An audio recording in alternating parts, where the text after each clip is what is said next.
आगे बढ़ाया, इसीलिए उनको भी पेरियार दलाई सिंह जी ही कहा गया। अंधविश्वास के खिलाफ उन्होंने बहुत बातें की, लिखा, और आप खुद ही देख रहे हैं कि कितना अंधविश्वास है हमारे समाज में कि धर्म के आधार पर सारे धर्मों के अंदर एक गांठ लगा दी जाती है कि आदमी उसके आगे नहीं सोच सकता। मुस्लिम है तो उसके लिए कुरान और हदीस है, उसके बाहर वो नहीं सोच सकता। हिंदू है तो वो भी अपने धर्म ग्रंथ जो हैं उनसे आगे नहीं सोचता। ईसाई है तो वो भी बाइबिल में जो कहा गया है, न्यू टेस्टामेंट में जो बताया गया है, वो उसी के आधार पर सोचता है। अब अपने यहाँ के हम लें कि कितना वैज्ञानिक दृष्टिकोण आज भी हमारे दिमागों में भरा हुआ है। कहते हैं छित जल पावक गगन समीरा, 5 तत्व से बना शरीरा। एक धार्मिक विचार है। अब इसमें जो 5 तत्व बताए गए, एक भी पांचों चीज में कोई तत्व नहीं है। मतलब जो 5 तत्व बता रहे हैं इनमें पांचों में कोई तत्व ही नहीं, लेकिन धर्म है उस आधार पर उसको 5 तत्व मान लिया। क्यों नहीं है? क्योंकि जो क्षिति है इसमें अनेक तत्व हैं, एक तत्व से क्षिति नहीं बनी हुई है। तो ये मिश्रण है, अनेक चीजों का पूरा मिश्रण। तत्व तो है अलग एलिमेंट, जैसे कि हवा आई तो हवा में ऑक्सीजन तो एलिमेंट है, हीलियम, कार्बन डाइऑक्साइड, मतलब ये तो है, लेकिन पूरी हवा एलिमेंट नहीं है क्योंकि उसमें मिला हुआ है। इसी तरीके जो पानी है वो एलिमेंट नहीं है, वो H2O, मतलब 2 आयन हाइड्रोजन के और 1 आयन ऑक्सीजन का मिलकर पानी बनता है, तो वो भी मिक्सचर है। ऐसे नहीं, ऐसे आकाश या जो भी 5 चीजों बताई उन्होंने, कोई भी तत्व नहीं है। लेकिन धार्मिक विचार के आधार पर आज भी आदमी ये मान के चल रहा है कि 5 तत्व से शरीर बना है। तो ये अज्ञानता का प्रतीक है। मिट्टी के चूहा बनाकर हम रख दें तो कोई बिल्ली जो है उस पर झपटता नहीं है। मिट्टी का खरगोश बनाकर हम रख दें तो कोई कुत्ता उसके पास हम लेके जाएं तो वो उसकी ओर नहीं झपटेगा।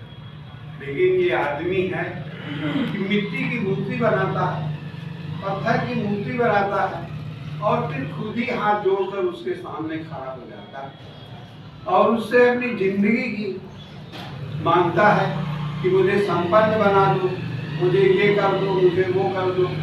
मतलब कि कुत्ता और बिल्ली के बराबर की सोच नहीं बनती।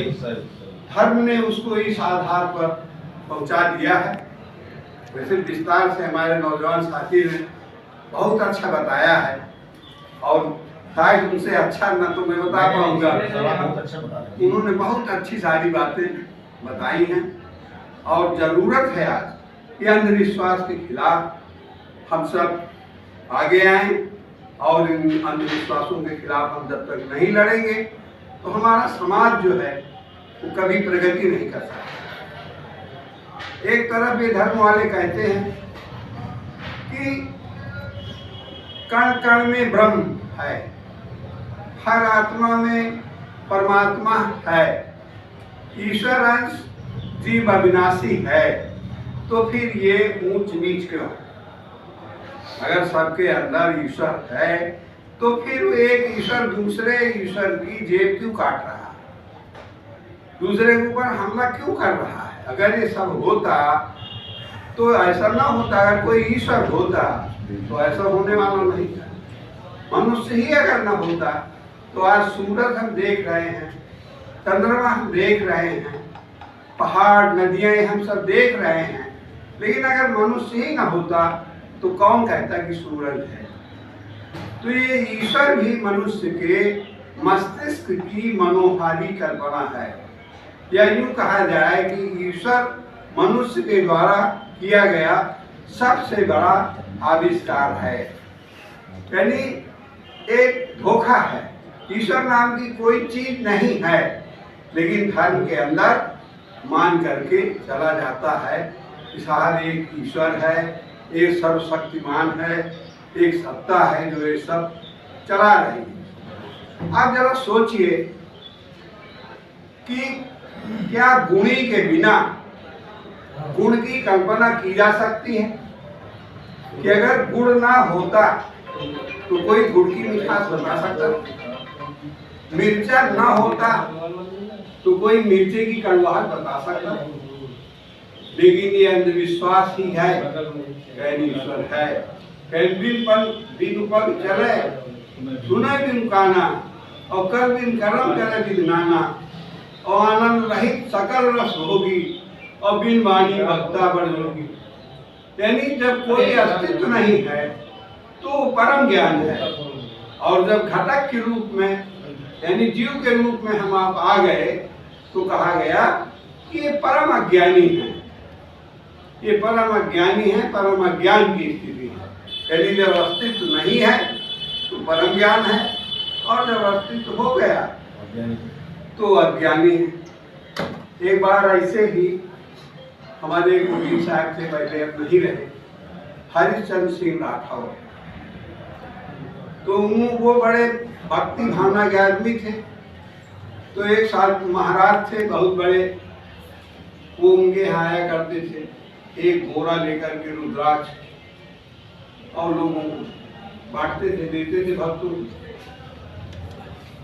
तो उन्होंने कहा उनसे कि भाई कुछ लोगों को और जरा बुला लीजिए, और उनके मन में जो सवाल पैदा हो वो हमसे पूछ सकते हैं। तो हरिचंद्र सिंह जी ने बताया, गांव किशोर मिश्रा जी थे वकील साहब, वो भी आज नहीं, एक हमारे दीक्षित थे, और मैं तीसरा आदमी, 3 लोगों को उन्होंने बुलाया। लक्ष्मण स्वामी पर चैतन्य ब्रह्मचारी उनको कहा जाता। अब आए बहरहाल उन्होंने तमाम भाषण दिया, अपना बताया उद्देश्य जो था। उसके बाद फिर कहा कि भाई जिसके मन में कोई शंका हो तो वो सवाल कर सकता है। तो दीक्षित जी ने, बद्री प्रसाद दीक्षित ने कहा कि महाराज हमारे मन में एक शंका है। तो उन्होंने कहा पूछो। तो उन्होंने कहा महाराज जी ये बताइए कि अस्तित्व पहले है कि विचार पहले? तो उन्होंने तुरंत ही बताया कि विचार पहले, अस्तित्व बाद में है, विचार पहले है। तो उन्होंने कहा महाराज अभी फिर एक शंका हमारे मन में पैदा हो गई कि जो ये विचार है ये प्रवृत्ति के हिसाब से होता है, प्रवृत्ति के अनुरूप विचार होता है कि विचार के अनुरूप प्रवृत्ति होती है? तो उन्होंने कहा कि प्रवृत्ति के हिसाब से विचार होता है। हमारा फिर शंका पैदा हो गई। उन्होंने कहा क्या शंका पैदा हो गई? उन्होंने कहा महाराज गुण के हिसाब से प्रवृत्ति होती है कि प्रवृत्ति के हिसाब से गुण होता है? तो उन्होंने कहा नहीं, गुण के हिसाब से प्रवृत्ति होती है। उन्होंने कहा महाराज फिर शंका पैदा हो गई। उन्होंने कहा क्या शंका पैदा हो गई? उन्होंने कहा महाराज क्या गुणी के बिना गुण की कल्पना की जा सकती है? तो उन्होंने अपना बागम समेटा और हरिश्चंद्र राठौर के ऊपर बहुत बिगड़े कि ऐसे नास्तिक लोगों को बुला दिया, फालतू लोग बिना मतलब की बात करते हैं। की बात कर रहे हो मतलब ये है कि उनकी जो बात आप मान लें। अब जैसे देखिए गया जी पुरखा तारने लोग जा रहे हैं, जैसे उन्हें कोई मिल गया हो लाइसेंस कि ये पूरा ऊपर तक का स्वर्ग तक का पूरा वो काम कर रहा है। अगर सचमुच ऐसा होता तो जब हम चांद पे रॉकेट भेज सकते हैं, ये तो भेज सकते हैं, मंगल ग्रह में भेज सकते हैं, तो हम स्वर्ग में भी भेज देते हैं। ये भी एक मिथ्या है, कल्पना है, लेकिन